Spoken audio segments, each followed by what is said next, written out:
తాకట్లో ఉన్న మీ బంగారాన్ని విడిపించి ఆ రోజు ఆన్లైన్ రేటుకి కొంటాం. Sharma gold company. Suman TV ప్రేక్షకులకి నమస్తే.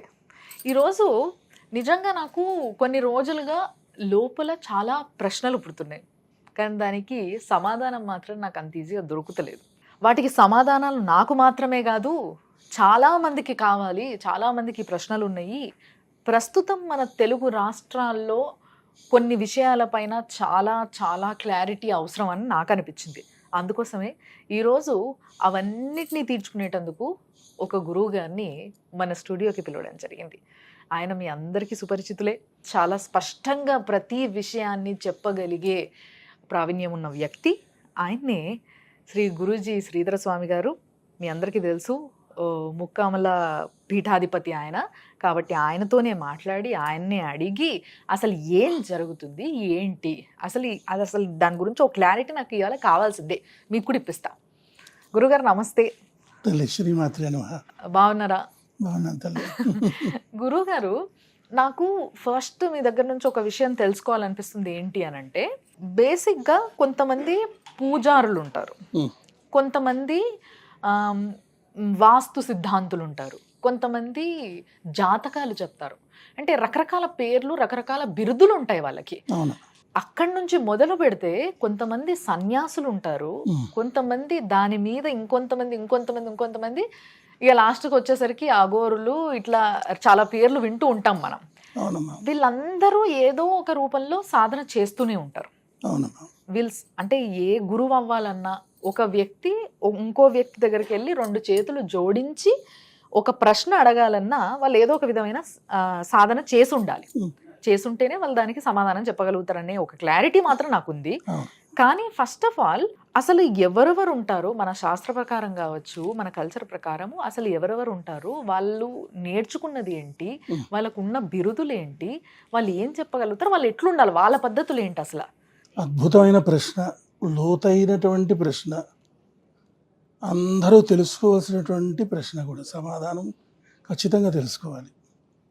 ఇక్కడ ప్రధానంగా అందరినీ కూడా గురువు గారనో స్వామి అనో అనేస్తాం మనమంతా. కానీ వాళ్ళలో చాలా భేదాలు ఉన్నాయి.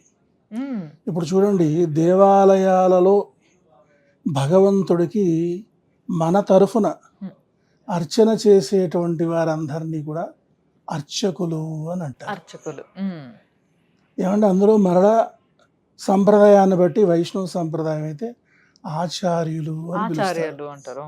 అమ్మా, వీళ్ళు ఎంతవరకును దేవాలయాలలో అర్చన చేసేటువంటి విధానాన్ని మాత్రమే వాళ్ళు అధ్యయనం చేసి శాస్త్ర విధిని అనుసరించి చక్కగా వాళ్ళ యొక్క సాధనలు అక్కడంతా కూడా చేస్తుంటారు. అక్కడ ఎక్కడి నుంచి అర్చన దగ్గర నుండి కళ్యాణము ప్రతిష్టాంతం వరకు కూడా చెప్పుకునేటువంటి వాళ్ళు ఉన్నారు. అయితే ఇక్కడ ఏమిటంటే ఇందులో మళ్ళా భేదాలు ఉన్నాయి. కళ్యాణాంతం చెప్పుకున్న వాళ్ళు వేరే కేటగిరీ, ప్రతిష్టాంతం చెప్పుకోగలిగినటువంటి వాడు పూర్ణత్వాన్ని పొందినటువంటి వాళ్ళు అయి ఉంటారు. ఇందులో అర్చనా విభాగము, తర్వాత అట్లానే హవన విధి, అలాగే మరి చక్కగా కళ్యాణ ప్రకరణము, అదేవిధంగా ప్రతిష్టా ప్రకరణం, ఇలా అర్చనలో అర్చకులుగా వాళ్ళని మనం తీసుకుంటాం. ఈ అర్చనలలో కూడా ఏంటంటే మనకి ఈ దేవాలయాలను బట్టి గణపతి దేవాలయాల్ని ప్రతిష్ఠ చేయాలని, ఆరాధన చేయాలని గాణాపత్యం అనేటువంటి సాంప్రదాయకులు ఉంటారు. అలాగే నవగ్రహాలను, సూర్యుడిని ఆరాధన చేసేటువంటి వారు సౌరులు అని పిలిపించుకుంటారు. అలాగే వైష్ణవారాధన చేసేటువంటి వాళ్ళను ఆచార్యులు అని పిలుస్తారు, వైష్ణవులని. అందులోనే శ్రీ వైష్ణవులని, అలాగే అందులో వైఖానస ఆగమ పండితులని, వైఖానసులని, ఇలా మళ్ళా భేదాలు ఉంటాయి.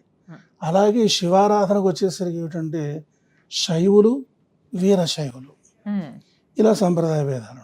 వాళ్ళ యొక్క సంప్రదాయాన్ని బట్టి ఆ దేవాలయాల్లో అర్చన చేసేటువంటి వాళ్ళు అర్చకులని, అలాగే మరి ఆచార్యులని పిలవడం అనేది జరుగుతుంది. ఇక్కడ తెలంగాణలో పంతులని పిలుస్తూ ఉంటారు. లేదది కామన్గా అందరినీ కలిసి పంతులు అంటారా తెలంగాణలో మాట్లాడారు.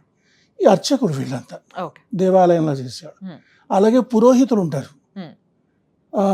పుంసవనము, సీమంతము, తర్వాత అలాగే బారసాల, నామకరణము, చౌలము, ఉపనయనము, వివాహము, అంత్యేష్టి 16 సంస్కారాలు ఉన్నాయి ప్రతి వ్యక్తికి కూడా వేద విదితాన్ని బట్టి. ఈ 16 రకాలైన షోడశ కర్మల్ని మనతో చేయించేటువంటి వాళ్ళని మరి ఇవేమంటారంటే స్మార్తులు అని పిలుస్తారు. స్మార్త పండితులు అంటాం. అలాగే వేదాలు ఉన్నాయి, ఋగ్వేదం, యజుర్వేదం, సామవేదం, అధర్వణ వేదం అని. వీళ్ళు ఈ వేదాలను అధ్యయనం చేసి పారాయణం చేసి వేద క్రతువులు చేసేటువంటి వాళ్ళని వేద పండితులు అంటారు. అలాగే ఒక వేదం నేర్చుకున్నటువంటి వాళ్ళని ఏకవేది అని, 2 వేదాలు నేర్చుకునే ద్వివేది అని, 3 వేదాలు నేర్చుకున్న వాళ్ళని త్రివేది అని, 4 వేదాలు నేర్చుకున్న చతుర్వేది అని పిలుస్తారు. తర్వాత అలాగే ఏంటంటే ఋగ్వేదీయులు, యజుర్వేదీయులు, సామవేదీయులు, అధర్వణ వేదీయులు. అలాగే కృష్ణ యజుర్వేదీయులు, శుక్ల యజుర్వేదీయులు. వీళ్ళు వేద పారాయణం మాత్రమే చేస్తారు, వైదిక క్రతువులు మాత్రమే నిర్వహిస్తారు. అలాగే వైదిక క్రతువులు నిర్వహించేటువంటి వాళ్ళని శ్రౌతులు అంటారు. వీళ్ళు యజ్ఞయాగాది క్రతువులు నిర్వహిస్తారు. చైనములు, తర్వాత అట్లానే యజ్ఞములు, యాగములు, తర్వాత క్రతువులు నిర్వహించేవాళ్ళు వీళ్ళంతా కూడా ఎవరు ఈ ప్రకారంగా పిలుస్తాం. ఏమంటే వీళ్ళు యజ్ఞయాగాది క్రతువులు మాత్రమే చేస్తారు. వాళ్ళని యాగశాలల్లో మాత్రమే మనం చూస్తాం. ఏమండి ఈ తర్వాత అలాగే గణితం కట్టి భూత భవిష్యత్తు వర్తమాన కాలాలు మనకు తెలియపరిచేటువంటి వారు ఎవరు పంచాంగం రచించేటువంటి వారిని పంచాంగకర్తలు అని పిలుస్తారు. అలాగే మన చేతిలో ఉండేటువంటి హస్తరేఖలను బట్టి మరి మా ఎన్నో విషయాలు మనకు తెలియజెప్తూ ఉంటారు. వాళ్ళు సాముద్రికులు అంటారు, హస్త సాముద్రికులు అంటారు. ఏమండి కొంతమంది ఇట్లా ముఖం చూసి కూడా చెప్తారట. అదంతా ఫేస్ రీడింగ్ అంతా అది సాముద్రిక శాస్త్రంలోకి వస్తుంది. అలాగే చాలా రకరకాలైనటువంటివి ఉన్నాయి. అలాగే వాస్తు గురించి అంటే ఒక గృహ నిర్మాణానికి సంబంధించినటువంటి విషయాన్ని తెలియపరిచేటువంటి వాళ్ళు వాస్తు సిద్ధాంతులు. ప్రధానంగా ఏంటంటే సిద్ధత్వాన్ని, మంత్ర సాధన, ఆ మంత్రాన్ని ఉపదేశం ఇచ్చేటువంటి వారు, సకల శాస్త్ర పారగతులైనటువంటి వాడు, ఉపదేశాలు ఇచ్చేటువంటి వాడు గురువులు. ఉపదేశం పుచ్చుకున్నటువంటి వాడు శిష్యుడు. ఆ ఉపదేశం తీసుకున్న మంత్రాన్ని సాధన చేసేటువంటి వాడు సాధకుడు. ఆ మహామంత్రాన్ని అక్షర లక్షలు జపం చేసి తద్దశాంశ హవన తర్పణ మార్జన బ్రాహ్మణ భోజనాదులు ముగించుకుని సిద్ధత్వాన్ని సాధించినటువంటి వాడు సిద్ధుడు. ఈ మహామంత్రాన్ని తాను తపోదీక్షలో కూర్చొని ఆ మహామంత్రాన్ని దర్శించినటువంటి వాడు ద్రష్ట. అలాగే మీకు ఇందులో మళ్ళీ వేరియేషన్స్ ఉన్నాయి. అమ్మవారి యొక్క ఉపాసనలో శ్రీ విద్య, శాక్తేయం. శ్రీ విద్య అంటే శ్రీచక్రానికి సంబంధించినటువంటి మహాత్రిపుర సుందరి అమ్మవారికి సంబంధించిన మహోపాసన గురించి చెప్పేటువంటిదంతా కూడా శ్రీ విద్య అని పెంచుకుంటాం. శాక్తేయము అంటే చండిక, దుర్గ, దశమహావిద్యలు అంటే అమ్మవారి పరమైనటువంటి ఈ యొక్క గ్రామ దేవతలు వీళ్ళందరూ కూడా అందులోకి వచ్చేస్తారు. శాక్త విద్య అనమాట. వాళ్ళని శాక్తేయులు అని పిలుస్తాం. అక్కడ మళ్ళా భేదాలు ఉన్నాయి. మళ్ళా శ్రీ విద్యలో మళ్ళా భేదాలు ఉన్నాయి. శుద్ధమైనటువంటి వేద విదితమైనటువంటి రీతిలో చక్కగా పంచామృత అభిషేకాలు, తర్వాత ఈ పళ్ళ రసాలు ఉపయోగించి అభిషేకాలు చేయడము, అలాగే శనివిడి, వడపప్పు, పానకము, పంచఫలాలు నివేదనలు చేసేటువంటి సంప్రదాయకులను ఏమంటారంటే సమయ మార్గానుసారుడు, సమయ విద్య అంటారు. కానీ దీంట్లోనే ఇంకొంతమంది ఏం చేస్తారంటే వస్తున్నా అక్కడికే వస్తున్నా. ఇందులో వామాచార పరులు ఉన్నారు. మళ్ళా వాళ్ళు మద్య మాంసాదులను నివేదన చేస్తారు అమ్మవారికి, వాళ్ళని వామాచారులు అంటారు. అలాగే పంచ మకారాలతో ఆరాధన చేసేటువంటి వాళ్ళు ఉన్నారు, వాళ్ళని కౌళాచారులు అన్నారు. అందులో కౌళ మార్గంలో 27 రకాల సంప్రదాయాలు ఉన్నాయి. మళ్ళా ఈ విధంగా శ్రీ విద్యలోనే ఇన్ని వేరియేషన్స్ ఉన్నాయి. అలాగే శాక్త విద్యలో ఇంకా అనేకం ఉన్నాయి. అయితే ఇందులోనే మీకు ఇక్కడ ఏంటంటే ఇక ఈ ఇంకా కొంచెం మనం వెళ్ళేసరికి ఏంటంటే తాంత్రిక విద్యలు చేసేటువంటి వాడు. ఇందులో ఏంటంటే పూర్వం ఏంటంటే రక్షించడం కోసము ఈ తాంత్రిక విద్యలు ఉపయోగించేవారు. ఓకే. ఇప్పుడు శత్రువుల్ని జయించడం కోసం భారతదేశం మీదకి ఎవరైనా దాడి చేస్తున్నారు, దాడి చేసినప్పుడు వాళ్ళ యొక్క మంత్రయంత్ర తంత్ర ప్రయోగాలతో వాళ్ళు దిగ్బంధం చేసేవాళ్ళు.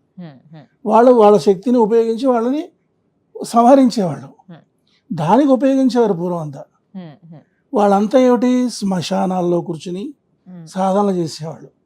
అందులో అనేకమైన మహావిద్యలు ఉన్నాయి. మళ్ళా భైరవ సంప్రదాయంలో ఉన్నాయి, తర్వాత శాక్తేయంలో ఉన్నాయి, శాబర విద్యలు అంటారు, తర్వాత అలాగే మూషిక ప్రయోగాలు ఉంటాయి, సర్ప ప్రయోగాలు ఉంటాయి, గరుడ ప్రయోగాలు ఉంటాయి, తర్వాత అలాగే రకరకాలైనటువంటి ప్రయోగాలు ఉంటాయి.